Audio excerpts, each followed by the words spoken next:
We're starting to get the data in a form where we can do some quality assurance work just by looking at the patterns of the data and making sure they make sense. We've already noted that the seasonal increases make some sense in terms of going from lower values in March through higher values on the solstice on June 22nd, and then back to lower values all the way through November. Also, we have a lot of scatter in the data on some days and it's lower, and other days it's super clean. We can definitely tell the difference between a day without clouds and a day with clouds. So those make sense. Now, some of these really high numbers going above our peaks on the adjacent day, that might not make a lot of sense initially, but this could be real because this could be diffraction, an issue of the sun getting through the clouds in a way that the light actually gets focused on the sensor and have a higher flux than what you would expect because the focusing of a larger area into the particular spot where the sensor is, that could be real. So that's not necessarily a major problem with the data. That might have something to do with diffraction for a very particular situation with the nature of slots or gaps in the clouds. And we can see a lot of that on these days. So this is the kind of quality assurance you can do with a graph. We can see a lot of the data all at once. And even though there's something like 72,000 data points, we can look over these and it won't take too long to look at 1 week at a time. And it's usually pretty quickly spotted if you see a real major problem with the data that can't be explained by some sort of atmospheric phenomenon or other. So maybe just by looking at these data so far, we don't see a whole lot of problems with it. But there's one more step that we could do in order to really convince ourselves of that, because we actually know, or at least have a rough idea of what these data should be based on how much solar radiation we know is coming from the sun and is incident on the Earth's atmosphere from what is coming from the sun. Now I have some R code that I've written for calculating that solar radiation, and I'm going to include it with this data product because it would be nice if we plotted the theoretical solar radiation, or at least the amount of radiation coming from space, and putting that on our graphs to make sure it makes sense with what we're seeing on the Earth's surface. So in the protocol directory, I'm going to add some code. And I'm going to call this folder lib because that's usually what you put for libraries, for programs that have libraries in them that you're using.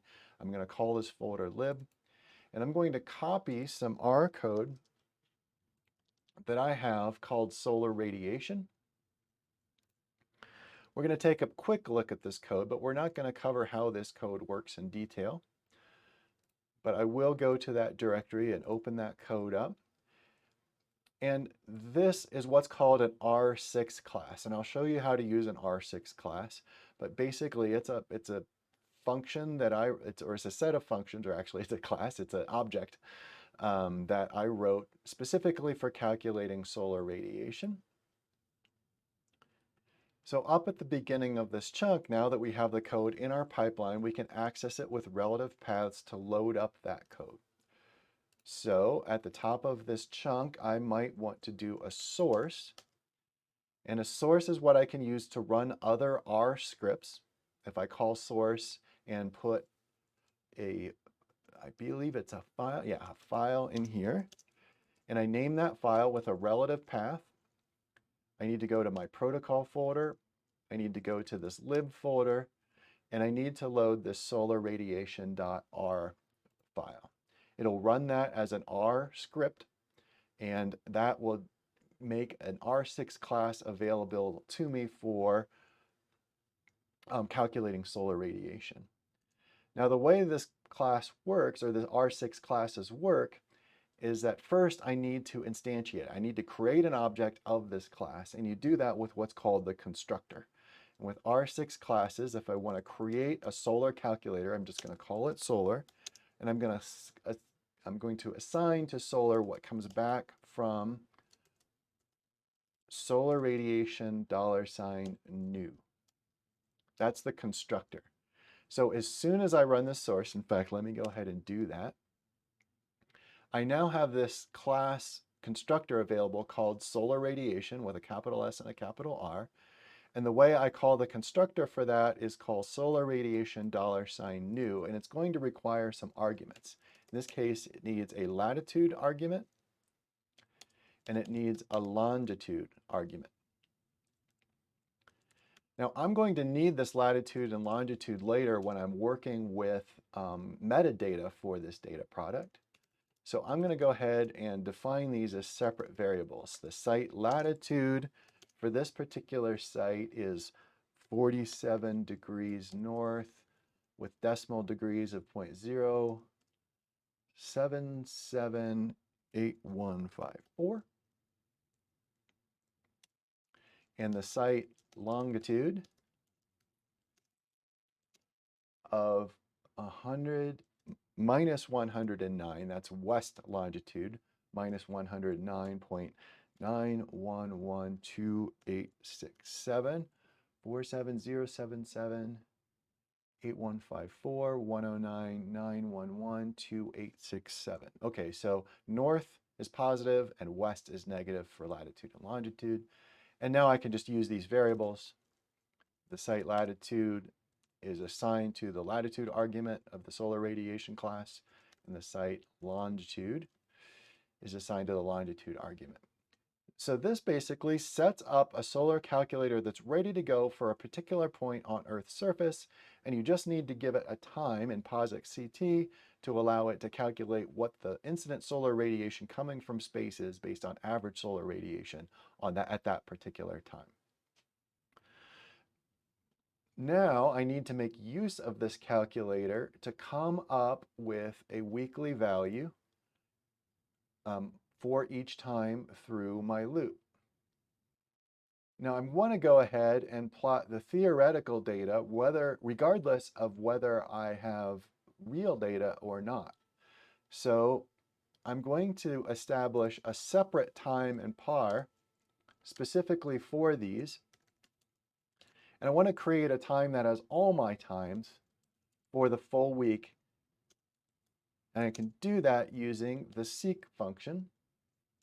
I want to go from week start to week end. And I just need to have enough data points in this sequence of values to make sure I have a nice smooth calculation of par over time. So if I have something like 100 points per day, or more than 100 points per day, then that should be plenty in order to have a nice smooth line from calculated par. Now, once I have a sequence of times over the week for this particular week, I can use my solar calculator to come up with my week par from space. So I can call my object that I created earlier, this solar object, right here. And there's a method in solar, this particular class, called getExtraterrestrial. Actually, let me go ahead and run this code up here so it recognizes that I've loaded this class. I'm going to go ahead and create this solar. Now it should be able to automatically recognize, there we go, this function or this method called getExtraterrestrial insolation. And the argument to get extraterrestrial insolation should be the times at which you want to know the par from space. And that's just going to be that week time full that I just defined 800 times over the course of a given week for a given plot. So now I have a set of times and the solar incoming radiation coming from space for each of those times that I can add to my plot. So let's go down here where I've got my points. Let's add these before my measured points because I want my measured points to be on top of whatever these are. And I'm going to say week time full because that's my full week's worth of times, not just where I have measurements, but all of my times. And my Y will be my week underscore par underscore space. And just so we can tell these apart, let me change the color of these points using the call argument to orange.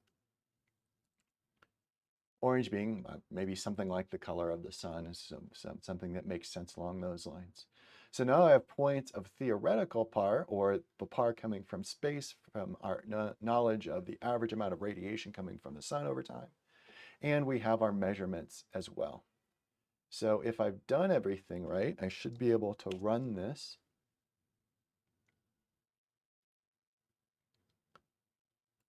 And now I'll have these orange points representing PAR from space, but I think I've got things. Oh, I'm not quite right here. I've forgotten one thing. This PAR calculator that I'm using, notice that all of my values are too low. And I thought, ooh, that's a big problem with my measurements. But no, it's not a problem with the measurements. I just have a bug because I'm not quite doing the math right for using my solar calculator. And that is for my solar calculator. Let me find it again here where I'm doing this calculation for PAR. This solar calculator is returning units in, I believe, something like kilowatts per square meter, or maybe even watts per square meter. But ultimately, that is not the correct units for this. First of all, this is total solar radiation, not just PAR. And also, the units that I'm using for my measurements are micromoles of protons, not energy. Now, it turns out the conversion for this is pretty simple. It's right around 2. And I'm not worried about this being exact. It could be something like between 1.9 and 2.1. But for the purposes of this quality assurance, I don't need this number to be exact. I just want a number to compare my measurements again to make sure it makes sense. So in terms of doing the unit conversion from watts per square meter to micromoles of photons per square meter per second, as well as changing from the total solar radiation to just the PAR bandwidths of radiation, it turns out that conversion factor is just 2. So I need to be multiplying this number times 2, so I'm comparing my measured PAR and my PAR from space on the same scale. So I will go ahead and rerun this chunk. Now I've got some numbers that make sense. I'm going to go ahead and scroll to the top. You can see that this is the PAR coming from space. My numbers should typically be smaller than that because the atmosphere does take up some of that radiation, especially if it's cloudy. A lot of that radiation might get reflected or it might get absorbed. There are some cases where I see data values above what's coming from space. Again, that might have something to do with diffraction, a particular situation of diffraction through the clouds that causes the radiation to get focused on the sensor for a measurement or two. But ultimately, these data make sense. Again, I have values that are a little bit lower than what's coming from space, which is what it should be. And that seems to be pretty consistent. You can really tell when there's a really cloudy, perhaps stormy day. But I can, again, work through all my data as part of my quality assurance to make sure everything looks right. Now, one other thing that I might do is I'm plotting 7 days of data. So I never see this June 23rd transition on the same plot. So when I'm plotting time series data, a lot of times what I like to do is plot 1 extra day's worth of data on each week. So it plots 8 days. And that's why I'm not only seeing every day's worth of data, but I'm also seeing every transition between days of data to make sure there's nothing going wrong at the transitions. Now, in this case, that might be overkill because the transition is always around 0 because we're always starting at midnight. But just to show you how that works, we can go back to the code. And perhaps instead of just 7 days of data for the week, the ending of each week, I might want to plot 8 days. And then I repeat 1 day in each weekly plot, in which case I need a number here that is 8 times 86,400 seconds. And that number is 691,200 seconds. And that should be all I need to do because I'm still starting on the same day of the week, each week. I'm just plotting 1 extra day in the graph for that week. So I'm going to rerun this chunk. And now you can see we have 8 days of data, 1, 2, 3, 4, 5, 6, 7, 8. And the last day of each plot is the same thing as the first day of the next plot. And that way we see every day's worth of data as well as all of the transitions between the days in case that there's something weird about that transition that we need to be able to see. So this is getting us closer to what we need for our quality assurance, and that we are able to see all the data. We can quickly assess it with a visual assessment, which is much faster when you have this much data than looking at numbers in a table. And we've also come up with a way where, well, we know what these numbers should be, at least close to what they should be based on how much solar radiation that we know is coming from space.